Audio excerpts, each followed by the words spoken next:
Big Little Lies Season 2 review, a different show, but still great Vox. We use cookies and other tracking technologies to improve your browsing experience on our site, show personalized content and targeted ads, analyze site traffic, and understand where our audience is coming from. To find out more, by choosing I accept, you consent to our use of cookies and other tracking technologies. Here are 3 things to know about the HBO drama's delightful second season. HBO's acclaimed fantasy series about betrayal, fighting families, abuse, an extremely fierce mother, death, an illegitimate son, and a wicked, wine-sipping queen has returned. Second season debut. After its debut last summer, the show which boasts a featuring Reese Witherspoon, Nicole Kidman, Laura Dern, Shailene Woodley, and Zoe Kravitz, swiftly became a phenomenon. Equal parts wish, based on the Big Little Lies was initially going to be. It covered the new season feels a bit different, at least in its early episodes. Only the first 3 were sent to critics for review. And that's not, but different doesn't mean worse, or less entertaining. The focus of the stakes in Big Little Lies second season are little smaller and a little lighter compared to season 1's mystery and Perry's history of domestic abuse. Now, barring a swerve, it doesn't seem like there will be a gigantic death in season 2.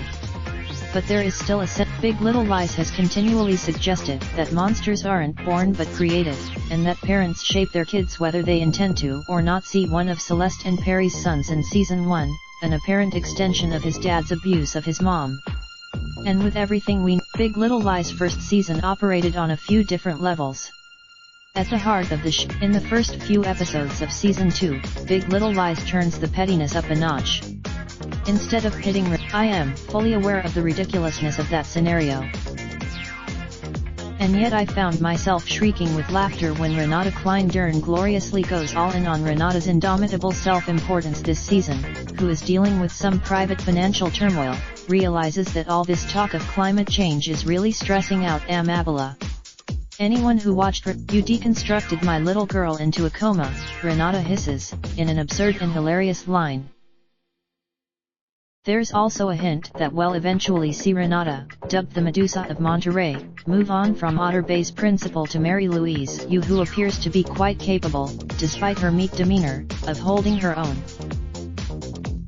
Perhaps the most exciting development in Big Little Lies second season is that there's more depth to each of the characters, allowing Witherspoon, Dern, and Kravitz in particular to give even more impressive performances. Don't get me wrong, I absolutely lived for the bickering and dueling children's birthday parties between Witherspoon's Madeline and Dern's Renata in season 1.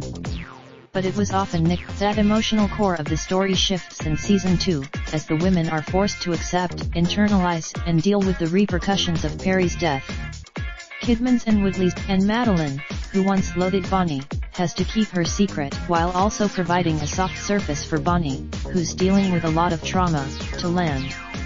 Adding to that challenge, Witherspoon's wicked interpretation of Madeline was memorable in season 1, but her performance is a lot more nuanced and thoughtful in season 2. The Mean Girl Moment. Big Little Lies season 2 premieres Sunday, June 9, at 9 p.m. Eastern on HBO. Raindrop, drop top smoking, no cooking the hot bar. Fucking on your bitch, yeah, that. Looking up, open the park.